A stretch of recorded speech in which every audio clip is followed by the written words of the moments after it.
Teresa, across all the franchises, is probably the most recognizable housewife in the world. Teresa, I've heard the same thing Teresa being asked to leave as opposed to being fired. Changed. My opinion, she has changed since Louis has been around. But it's a shame because, I see Teresa landing someplace because changed in what way? It's just not herself. Okay.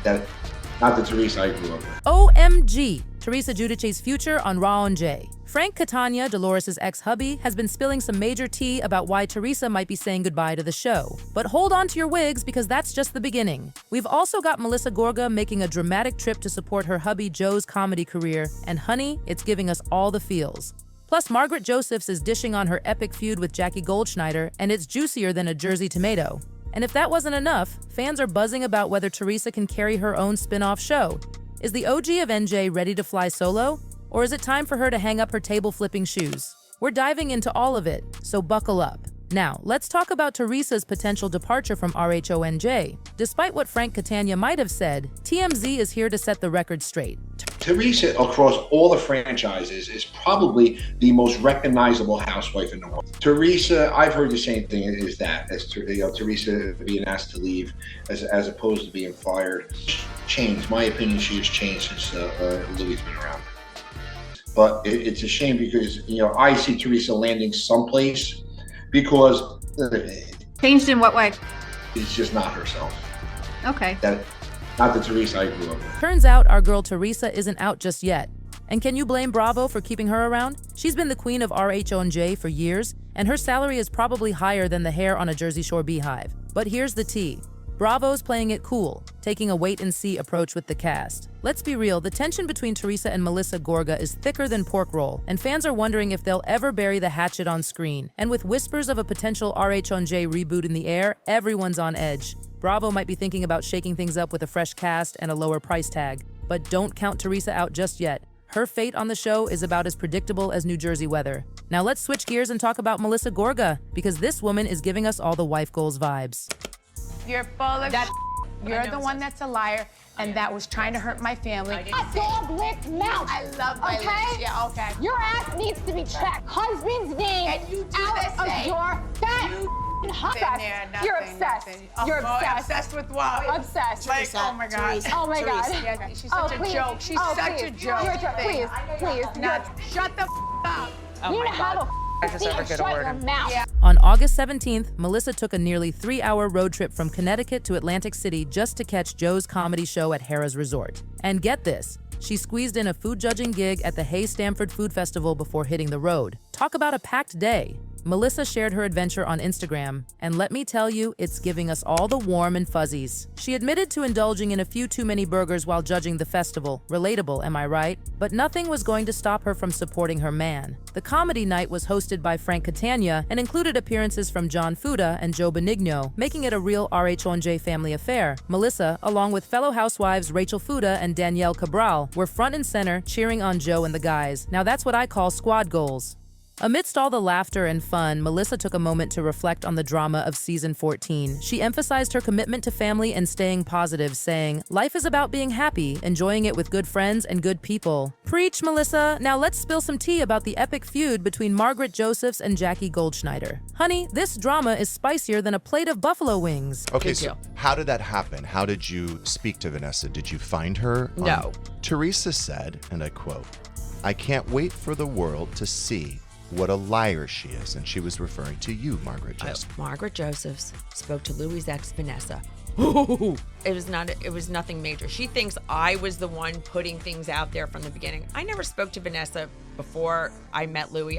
I had, DM'd with her, and that was it. That's her big bomb, by the way. Did she give her you big any... bomb, Margaret spoke to Vanessa. But did you reach out to Vanessa on No, Instagram, or did never. Vanessa reach out to you? Never. Spoke to Laura. I spoke to her maybe like once or twice. That was no big deal. But after the Bo Dietl stuff, I spoke to her. And you Everybody was in communicated. contact with the Bo Dietl stuff. Okay. Because we were all like, what's going on here? Margaret dropped some major bombshells on the Two T's in a Pod podcast about how their friendship went from BFFs to bitter rivals. It all started when Jackie was demoted to friend status for season 13, coinciding with the debut of Danielle Cabral, Rachel Fuda, and Jennifer Fessler. Apparently, Margaret was singing the praises of the new cast members, and Jackie, standing right next to her, took offense. Margaret was like, "It's not about you," but Jackie wasn't having it. Margaret hinted that Jackie's reaction was the beginning of the end, saying, "Jackie is only for herself," and accusing her of prioritizing self-promotion over genuine friendships. Ouch. Things only got messier as the season unfolded.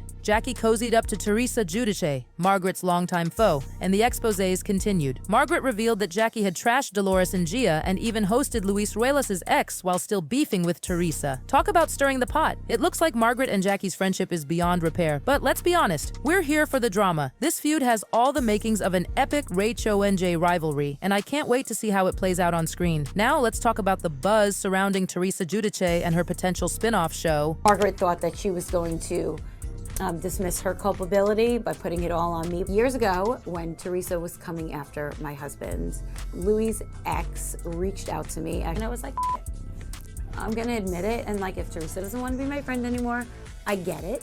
Once my fight with Teresa was over, I stopped speaking to that ex, so I hadn't spoken to her in years. Jackie had him at her house because Margaret's not going to be that dumb and have him at her house, or Melissa's not going to have him at her house. Had you met with the ex before this, before you were friends? No, did they obviously? No, she's just asking. The rumor mill is working overtime with speculation about Teresa landing her own series. Some fans think she could star in a show with her hubby Luis Ruelas and their blended family.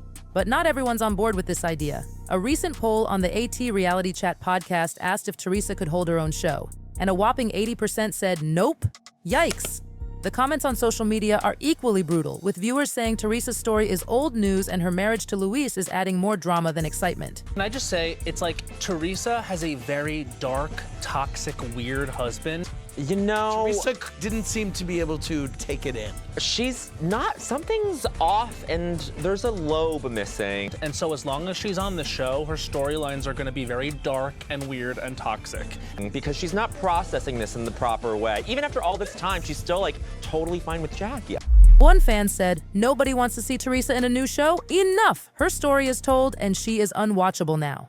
Ouch. That's gotta hurt more than a bad spray tan. Despite the buzz, or lack thereof, about a potential spin-off, Teresa seems to be living her best life overseas. She's been vacationing in Mykonos, Ibiza, and now Bodrum, Turkey, with her daughters and Luis's son. They've been soaking up the sun, partying, and sharing their fun on social media. Reaction to the Jackie reveal in the finale. I'm worried about her. You're worried about Jackie? Yeah, because like... Looking back at the whole season, whose side do you find yourself on, Danielle or Jennifer? Really love and get Jackie, and I think either it was played wrong or like something's off. I haven't understood one single thing she's done at all, and I used to like... You relocate it to Cape May and they just hunt for ghosts. Luis even posted a snap with Jennifer Aiden saying, "Grateful for the love and laughter we share, friends for life." Looks like Teresa's got plenty of drama on vacation, just not the kind fans are craving on their TV screens. Now let's dish about Dolores Catania's potential exit strategy from RHONJ. This woman is playing chess while everyone else is playing checkers. With the show's casting for season 15 still up in the air, Dolores is ready for anything. She's not just playing it cool, she's prepared to make a grand exit if Bravo decides not to bring her back. Isn't it fascinating how she's all about leaving gracefully? Maybe she's aware that Bravo's not exactly known for holding on to housewives forever and she's bracing for it. Rumor has it she might already have a few backup plans cooking. Who knows, she might be eyeing a new TV gig or even a tell-all book. Now that's what I call thinking ahead. Jeff Lewis, who's been close with Dolores, shared some tea about the RHONJ drama. When a contract doesn't get renewed, fired, whatever, they burn the house down. They go after Bravo. You're extremely diplomatic and you get along with everyone. Yeah, it is. How did I get to this beautiful life? So I was always grateful every year. Like, no matter how our expiration date happens. Because everybody has an expiration date as a housewife. Did I ever belong to be on TV? I should have been a housewife from Totowa, like, you know, and which is nothing wrong with that. But where did I would leave gracefully with a lot of gratitude because this has done so much for me. Right. According to him, many housewives go down in flames when their contracts end, but Dolores has always kept things classy. He even hinted that some ex-wives end up regretting their public meltdowns and wish they'd handled things differently. Seems like Dolores is on the right track by avoiding any Bravo-bashing drama. With so much buzz around the casting, it's like a soap opera in itself. Who's in? Who's out? Nobody really knows yet, but one thing's clear. Dolores is making sure her exit, if it comes, is nothing short of spectacular. So what do we make of all this RHONJ drama, besties? Is Teresa's reign as the Queen of Jersey coming to an end, or will she surprise us all with a comeback? Will Melissa and Joe's strong bond help them weather the housewives' storm? And what about Margaret and Jackie's feud? Are you Team Marge or Team Jackie? As for Dolores, do you think she's smart for planning her exit strategy, or should she fight to stay on the show? And let's not forget about Teresa's potential spinoff. Would you tune in, or are you over the Teresa show? Drop your thoughts in the comments below. I want to hear what you think about all this juicy RHONJ drama. And don't forget to hit that like button and subscribe for more piping hot reality TV tea. Remember, in the world of Real Housewives, the only thing we can expect is the unexpected. So stay tuned, because something tells me this Jersey drama is far from over. Until next time, this is your girl reminding you to stay fabulous, stay curious, and always keep your wine glass full. You never know when you'll need to throw it. Goodbye.